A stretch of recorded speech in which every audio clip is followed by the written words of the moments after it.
ভাই এখানে কিন্তু ফিক্স প্রাইস। হ্যাঁ ওই বেটা ফিক্স প্রাইস কারে করি? ওই বেটা চুপ, মান সম্মান সব খেয়ে লাবিনি। দাদা বাইরে বাইরে তোর দেখতে দেয় টোকাই নাইনি যা। কে ফকির অবশেষে টাকা নিছিস বাইর থেকে মার্কেট করার লাগা।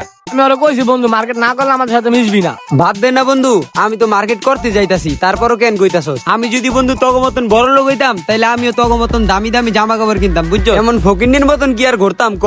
তোরে কে কইছে আমরা বড় লোক? হ্যাঁ আমরা না খেয়ে থাকলেও ভালো জামা কাপড় পরি আর একটু ফিট ফাট হয়ে চলি। সবই বুঝলাম বন্ধু, তাইলে উপরে ফিট ফাট আর ভিতরে সতর্কা। আর কতদিন বাবা মারে কষ্ট দিবি ক? একটা কথা কি জানোস বন্ধু, আমিও চাইলে তগ মতন ভালো জামা কাপড় কিনতে পারি, কিন্তু আমি চাই না আমার বাবা মারে কষ্ট দিতে। তো কত কিছু না কিনা দিলে তোরে ঘরে ভাঙচুর করস। আরে বেটা আমরা ভাঙচুর করে দিকে তো আমরা ভালো পোশাক পরতে পারি।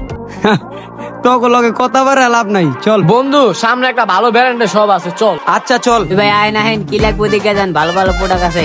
আহেন কি লাগবো? দোকানের নাম ডিসকভারি। ভাই দেখেন ভালো ভালো প্রোডাক্ট আছে দেখেন। ডিসকভারি দোকানে তো আসলেই ভালো ভালো প্রোডাক্ট আছে। তুই শার্ট প্যান্ট কিনবো? কেন অনেক ভালো ভালো দামি দামি ব্র্যান্ডের প্রোডাক্ট আছে। ভাই ওই যে ওই টি শার্টটা দেন তো ভাই। ভাই ওই টি শার্টটা দেখেন তো।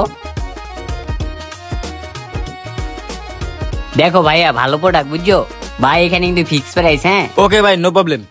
ওই বেটা ওই কি কি ওই বেটা ফিক্স প্রাইস মানে কি রে? চুপ বেটা, মান সম্মান সব খেয়ে লাবি দেখি।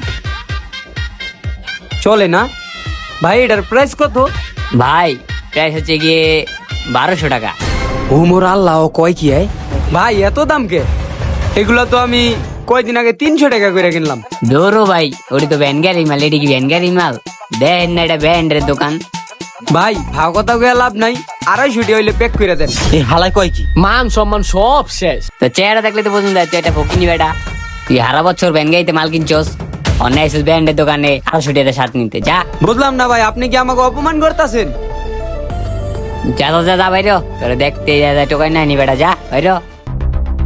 এরকম অপমান বেটা আমরা জীবন হইলেই, শুধু তোর লেগে আজকে আমরা এই অপমান হইলাম। কিন্তু তোর লিগা বেটা আজকে মানিজ্য সব শেষ। ফিক্স প্রাইস মানে কি শালা এটাই বুঝছ না, ফকিন্নি কোন আনকার। তুই চিন্তাটা করছ ভাই 1200 টাকা দামের শার্টটা 88 টাকা কোন হিসাবে কইলো? ওই বেটা আমি কি জানি ফিক্স প্রাইস কারে কয়? তোরা আমার আগে পরে নিয়ে যাবি না যে ফিক্স প্রাইস কারে কয়। শোন তোরে শিখাই দেই, ফিক্স প্রাইস মানি একদম। যাক বন্ধু শিখাই দিছিস, ভালো হয়েছে। চল এখন থেকে মার্কেটে গেলে মাথায় নিয়ে যাবো। ওই খারা তুই কই যাস? আজকাল পর থেকে তুই আর আমাকে সাথে মিশবি না। 18 বছর পর আইছিস মার্কেটে, ভালো জামা কাপড় চিনোস না, আবার আইছিস আমাদের সাথে মিশতে। যা এখান থেকে যা। ওই বেটা ওর লাগে আর চলবি না, ওর লাগে আমাকে মান সম্মান থাকে না। আচ্ছা বন্ধু আচ্ছা। এমন অনেক মানুষ আছে উপরে ফিটফাট আর ভিতরে সদরঘাট, এরা শুধু পারে মানুষকে কষ্ট দিয়ে ভালো থাকতে। যারা বাবা মাকে কষ্ট দিবে তারা এপারও ভালো থাকতে পারবে না, ওপারও ভালো থাকতে পারবেন। তাই বলি বাবা মার সাথে একটু ভালো ব্যবহার করার চেষ্টা করুন। আমাদের ভিডিওটি কেমন হয়েছে কমেন্ট করে জানাবেন। আমাদের ভিডিওগুলো ভালো লাগলে চ্যানেলটি সাবস্ক্রাইব করে দিবেন। সবাই ভালো থাকবেন, আল্লাহ হাফেজ।